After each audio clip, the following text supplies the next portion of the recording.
가출 이혼을 하게 되면 저 사람은 집을 나갔다. 그래서 이혼을 해야 된다. 여기까지만 딱 하면 끝나는 겁니다. 그런데 가출을 했다라는 증거를 대야지만 그 혐의에서 벗어날 수가 있는데 그게 현실적으로는 굉장히 어려운 부분들이 있다는 겁니다.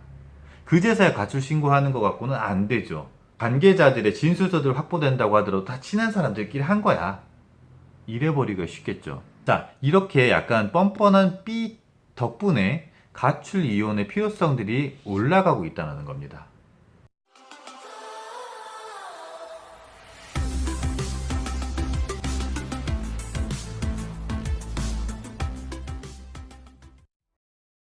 안녕하세요. 당신의 개인 변호사 박변입니다. 오늘의 주제는요, 가출 이혼에 대해서 말씀드리겠습니다. 가출 이혼이라는 거는요, 요 개념이 아닌가 싶습니다. 많은 분들이 이렇게 오해하시는 분들이 아직도 계십니다. 마누라가 집을 나갔어, 남편이 집을 나갔어, 우리 혼인생활 끝났어. 그러니까 이거 이혼 아니야? 아니요.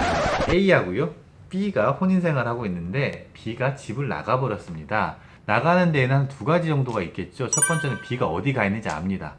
친정에 갔는지 시댁에 갔는지 친구 집 누구 집에 있는지 이거는요 별거입니다. 그런데 가출이라는 건요 나갔는데 아무도 모릅니다. 그리고 거주지에서 나간 이후에 연락이 전혀 안 되고요. 그 사람 소식을 아는 사람들이 아무도 없습니다. 이런 경우 어떻게 할까요? A는요 그 사이에 있는 자녀들을 양육을 해야 됩니다. 한부모 자녀 혜택이라도 받으셔야겠죠. 또 B가 나간 상태에서 A라는 분께서 자신의 삶을 꾸려야겠죠. 그게 뭡니까? 새로운 분과 교제를 할 수도 있겠죠. 가출을 했다는 사실만으로도 악의 유기에 해당되기 때문에 나중에 그게 이혼 소송에 있어서도 유리하게 작용될 수가 있습니다. 그 사이에 아이 양육에 대한 양육 비용들도 모두 다 B에게 청구할 수 있는 기회가 생기는 거죠. 가출이혼에 대한 관심들이 올라가게 되는 거는요. 집을 나간 B가요. 역공을 합니다. A라는 분께서 B가 나간 다음에 또 좋아하는 사람이 생겨가지고요. 뭐 동거를 하시든 교제를 하실 수도 있겠죠. 그랬을 때 갑자기 B가 덜컥 들어와서 이럽니다. A와 C가 지금 불륜행위를 저지르고 있다. 너무 억울하겠죠. 그리고 입증 책임이라는 것들이 존재를 하는데요. 가출 이혼을 하게 되면 저 사람은 집을 나갔다. 그래서 이혼을 해야 된다. 여기까지만 딱 하면 끝나는 겁니다. 그런데 가출을 했다라는 증거를 대야지만 그 혐의에서 벗어날 수가 있는데 그게 현실적으로는 굉장히 어려운 부분들이 있다는 겁니다. 그제서야 가출 신고하는 것 갖고는 안 되죠. 관계자들의 진술서들 확보된다고 하더라도 다 친한 사람들끼리 한 거야. 이래버리기가 쉽겠죠. 자, 이렇게 약간 뻔뻔한 B 덕분에 가출 이혼의 필요성들이 올라가고 있다는 겁니다. 또 한 가지 경우들이 있습니다. B가 집을 나간 다음에요, 뭐 도박 채무가 됐든 무슨 채무가 됐든 지금 빚을 이만큼 지어놓습니다. 계약서에 그 A의 인적 사항들에 대해서 잘 알고 있는 B가 대리인 남편 누구 해가지고 갑니다. 그럼 아까보다 더 어려운 일이 발생을 하는 거죠.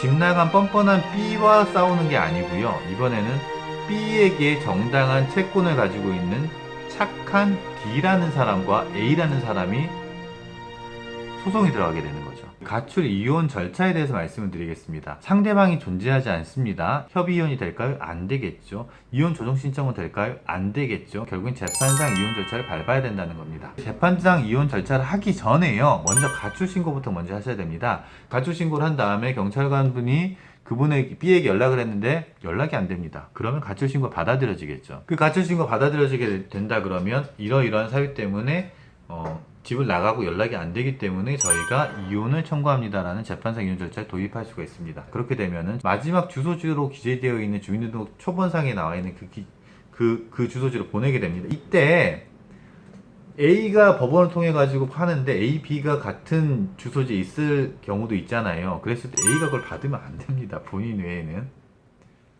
통상적인 절차로 한번 송달을 할 거고요. 그러면 제가 보냈는데요. A가 그러는 겁니다. 우편 배달받을 때 B가 지금 없어요. 연락도 안 돼요. 그럼 또 야간 송달 내지는 특별 송달을 할 수도 있겠죠. 그러고 난 다음에 공시 송달 절차로 들어가게 될 겁니다. 재산 분할의 영역들이 적거나 중산층 이하의 분들의 경우가 많습니다. 왜냐하면 어느 정도의 규모를 갖고 있는 재산을 운영하시거나 나쁘지 않은 직장 고정적인 정규직을 갖고 계시는 분들 같은 경우에는 소재 파악이 쉽게 되죠.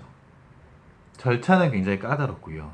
변호사 수임료는 많이 받기가 어려운 상황이 되는 경우가 많기 때문에 이 부분에 대해서 많이들 언급을 안 하시게 되는 것 같아요. 가출 이혼이 필요하시다 그러면 협의혼이나 이혼 조정 신청이 어렵기 때문에 근처에 있는 법률 전문가를 꼭 찾으셔가지고요. 재판상 이혼 절차 그리고 가출 이혼에 대해서 좀 잘 아시는 분을 통해서 소송 절차를 밟으시는 것들이 안전할 것이라고 생각이 됩니다. 이상 당신의 개인 변호사 박변이었습니다. 감사합니다.